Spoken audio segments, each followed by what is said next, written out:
지금부터 보여드릴 이 가계부 하나가 대한민국 역사를 바꿔 놓았습니다. 50년 만에 공개된 이 영부인의 가계부 속에는 자신을 위해 쓴 돈이 단 한 푼도 없었습니다. 빈민가 지원금, 대학생 학비, 고아원 기부금. 오늘 우리가 알아볼 인물은 바로 유경수 여사. 어떻게 그녀는 국민이 가장 사랑하는 영부인이 되었을까요? 그리고 그녀의 마지막은 어땠을까요? 저는 30대 청년으로 그 시대를 살지 않았습니다. 하지만 자료를 수집하면서 그분이 얼마나 따뜻한 분이었는지 알게 되었고, 많은 젊은이들이 알았으면 좋겠다는 마음에 컨텐츠를 제작하였습니다. 구독과 좋아요로 영상이 널리 퍼지는 데 도움을 주세요. 최근 김두영 전 청와대 비서관이 공개한 이 가계부, 정말 놀라운 내용이 담겨 있습니다. 1971년부터 3년간의 기록, 박정희 대통령이 매달 주던 특활비 20만원, 지금 돈으로 계산하면 수백만 원에 달하는 거액이죠. 최근 이 가계부가 공개되었는데요. 어려운 대학생 학비 지원, 빈민가 생활비 지원, 공익단체 기부금, 장애인 지원금, 참전용사 의료비. 그런데 여기서 정말 놀라운 건 개인적으로 쓴 돈이 단 7,000원 뿐이었다는 겁니다. 그것도 청와대 주방에서 일하던 아주머니 옷감비로 말이죠. 심지어 돈을 줄 때도 빳빳한 새돈이 아니라 일부러 헌돈으로 바꿔서 전달합니다.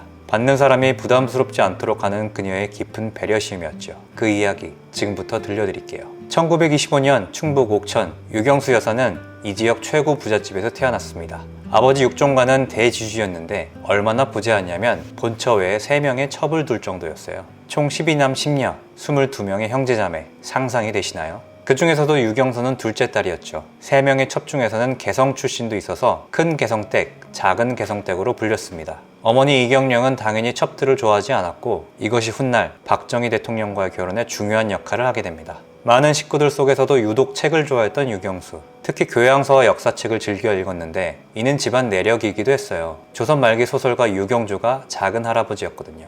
유경수 여사는 옥천초등학교를 졸업한 후 곧장 서울로 상경했습니다. 그리고 명문 배화여고에 진학하죠. 하지만 여기서부터 시련이 시작됩니다. 아버지는 옥천에 있고 유경수는 큰 개성택집에서 지내야 됐습니다. 말이 좋아 첩의 딸이지 사실상 계모집에서 눈치를 보며 살아야 했던 거죠. 심지어 아버지가 보낸 물건들을 중간에서 가로채는 일도 있었다고 합니다. 하지만 유경수는 불평 한마디 하지 않았습니다. 이미 이때부터 남을 배려하고 참는 성격이었던 거죠. 고등학교를 졸업한 후 대학에 가고 싶었지만 아버지의 반대로 포기해야 됐습니다. 남존 여비 사상과 경제적 부담 때문이었죠. 하지만 당시 여성 고졸은 정말 대단한 학력이었어요. 1946년 21세가 된 유경수 여사는 옥천 여중에 교사로 부임합니다.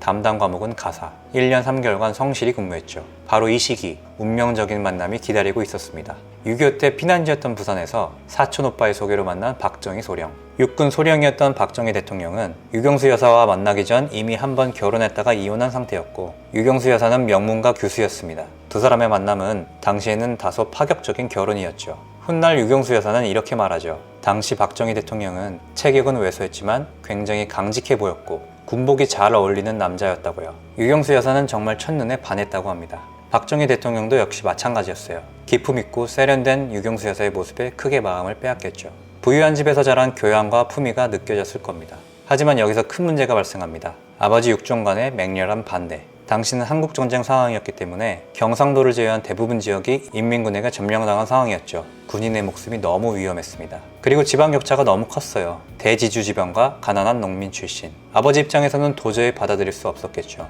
그리고 이미 아버지가 점치고든 다른 사위 후보가 있었어요. 좋은 집안의 아들이었죠. 평생 아버지에게 한 번도 거역해 본 적 없던 순종적인 딸 유경수 여사. 하지만 이번만은 달랐습니다. 이때 든든한 지원군이 어머니 이경령이었어요. 어머니는 박정희라는 남자를 믿었습니다. 한 여자만 바라볼 것 같은 진실한 군인이라고 생각했거든요. 집안은 완전히 두 편으로 나뉘었습니다. 이 갈등은 결혼식까지 이어지죠. 드디어 결혼식 날이 다가왔습니다. 하지만 이 결혼식 정말 파란만장했어요. 아버지가 결혼식 참석을 거부했습니다. 끝까지 반대 의사를 굽히지 않은 거죠. 그리고 유경수 여사는 전날 밤 심한 위경련을 일으켰어요. 스트레스 때문이었겠죠. 얼굴이 심하게 부은 상태로 결혼식을 올려야 했습니다. 이 모든 악조건 속에서도 두 사람은 결혼을 강행했습니다. 사랑의 힘이 바로 이런 것이었을까요? 하지만 결혼 후에도 시련은 계속되었어요. 아버지와의 관계가 완전히 단절되면서 경제적으로 어려워졌습니다. 부유했던 집안에서 나와 구멍가게까지 운영해야 했어요. 어머니와 함께 정말 힘든 시간을 보냈답니다. 이런 어려운 환경 속에서도 박근혜, 박근영, 박지만 일남이녀를 훌륭히 키워냈어요. 그리고 1961년 5.16 군사혁명 이후 유경수 여사는 대한민국의 영부인이 되었습니다. 하지만 청와대에 들어간 후에도 그녀의 성품은 변하지 않았어요. 오히려 더욱 검소하고 늘 소박한 모습이었습니다. 유경수 여사의 하루는 이렇게 시작되었어요. 가장 먼저 하는 일이 바로 민원 편지 읽기였습니다. 하루에 받는 편지가 무려 40여 통, 한 달이면 1200통이 넘는 편지를 받았어요. 모두 어려운 상황에 처한 국민들의 간절한 호소였죠. 유경수 여사는 이 편지들을 하나하나 꼼꼼히 읽고 직접 비서를 보내 확인하도록 했습니다. 그녀의 봉사활동 리스트를 보면 정말 놀라워요. 고아원과 양로원 정기 방문, 자연재해 현장 방문, 전쟁 참전용사 병원 방문, 빈민가 직접 방문, 보육원 지원, 특히 어린이들에 대한 관심이 남달랐어요. 가난한 집 아이들의 교육비를 지원하고 고아원 운영비를 개인적으로 지원하기도 했습니다. 유경수 여사 하면 빼놓을 수 없는 게 한복이죠. 공식 석상에는 항상 한복을 입고 나타났어요. 그런데 김두영 비서관의 증언에 따르면 특활비로 비싼 옷을 사는 일은 상상도 할 수 없었다고 해요. 유경수 여사의 지시에 따라 모두 저렴한 국산 옷감으로 한복점에서 맞춰 입었답니다. 그런데 유경수 여사의 행보 중 가장 충격적이었던 건 바로 이거였어요. 한센병 환자들이 있는 소록도 병원을 직접 방문한 것. 1960년대 한센병에 대한 인식이 어땠는지 아시나요? 의사들도 꺼리고 가족들도 버리는 사회에서 완전히 격리된 존재들이었어요. 그런데 대한민국 영부인이 직접 그곳을 찾아간 거예요. 당시로서는 정말 파격적인 일이었습니다. 유경수 여사는 환자들과 직접 악수를 나누고 그들의 얘기를 들어주었어요. 환자들에게는 하늘 같은 영부인이자 자신들을 찾아와 준 것 자체가 감동적인 일이었겠죠. 단순한 위문 방문으로 끝나지 않았어요. 한센병 환자들의 처우 개선을 위한 정책 마련에도 적극적으로 나섰습니다.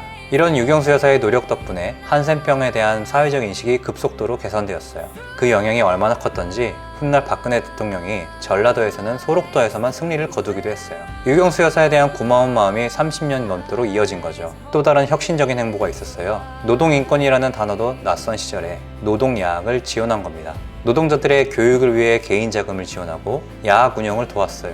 귀천 없이 모든 사람을 아꼈던 그녀다운 행보였죠. 1974년 8월 15일 광복절. 이날은 대한민국 역사에 씻을 수 없는 비극이 일어난 날입니다. 국립극장에서 열린 광복절 기념식 전 박정희 대통령이 연단에 서서 기념사를 하고 있었어요. 그때 제1교포 문세강이 박정희 대통령을 향해 총을 쐈습니다. 하지만 총탄은 빗나갔고 대신 유경수 여사의 머리에 명중했습니다. 49세의 젊은 나이, 너무나 갑작스러운 죽음이었어요. 장례식에는 무려 200만 명의 조문객이 몰렸어요. 온 국민이 슬퍼했습니다. 진정한 대한민국 국모를 잃은 슬픔이었죠. 가장 안타까운 건 소록도 재방문 약속을 지키지 못했다는 거예요. 환자들과 다시 만나기로 했던 약속, 영원히 이룰 수 없게 되었습니다. 국민의 세금으로 산 것이니 함부로 쓰면 안 된다. 이것이 유경수 여사가 평생 지킨 신념이었습니다. 50년 전 그 가계부가 이를 증명해주고 있어요. 지금 이 시대 우리가 진정 그리워하는 리더십이 바로 이런 게 아닐까요? 자신을 위해서가 아니라 오직 국민을 위해서만 존재하는 그런 사람이요. 역대 영부인 중 가장 어렸지만 가장 존경받는 유경수 여사.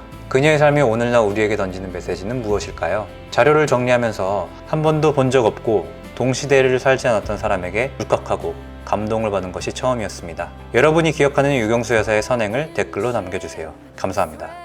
비록 오늘의 시련이 여러분에게는 힘겨운 일이긴 하지만 그와 같은 시련을 받아들이는 여러분의 자세의 여하에 따라서는 오늘의 어려움이 내일의 희망과 보람을 안겨다줄 밑거름이 될 수 있다는 것을 잊지 말아야 하겠습니다.